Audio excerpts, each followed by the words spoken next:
এই 32 আর 32 থাকবে না। ছাত্র জনতা এই 32 কে 36 এ পরিণত করবে ইনশাআল্লাহ। জুলাই রক্ত দিয়েছি, প্রয়োজনে আবার রক্ত দেব। 32 এর জায়গায় রাখবো না। এই 32 এ বসেই শেখ হাসিনা তার স্বৈরাচারী কর্মকাণ্ড চালিয়েছে।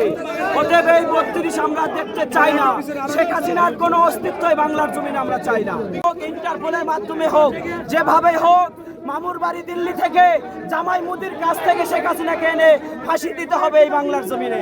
জানা দিলে বাংলার জনগণ ছেড়ে দেবে না। বাংলার জনগণ যেমন ১৪ বছরের নিপীড়ন অত্যাচারের পরে সে পদত্যাগ করে পালাতে বাধ্য হয়েছে, বাংলার জমিনে এসে তাকে ফাঁসিও দিতে পারে ইনশাআল্লাহ। সারা বাংলাদেশের মানুষকে তাই বলতে চাই, খুনি হাসিনা, স্বৈরাচার হাসিনার কোনো স্থাপনায় বাংলার জমিনে থাকবে না। কেন এই 32 বসে হাসিনা তার স্বৈরাচারী কর্মকাণ্ড পরিচালনা করেছে। অতএব 32 আর 32 থাকবে না। এই 32 36 এ পরিণত হয়ে যাবে ইনশাআল্লাহ। পুলিশ আমাদেরকে অন্যায়ভাবে রাস্তা থেকে সরিয়ে দিতে চাচ্ছে।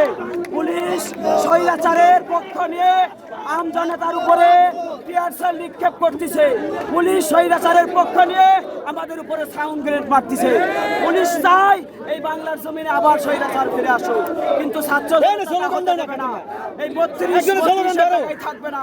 32 না ভাঙা পর্যন্ত ছাত্র জনতা রাজপথ ছেড়ে যাবে না।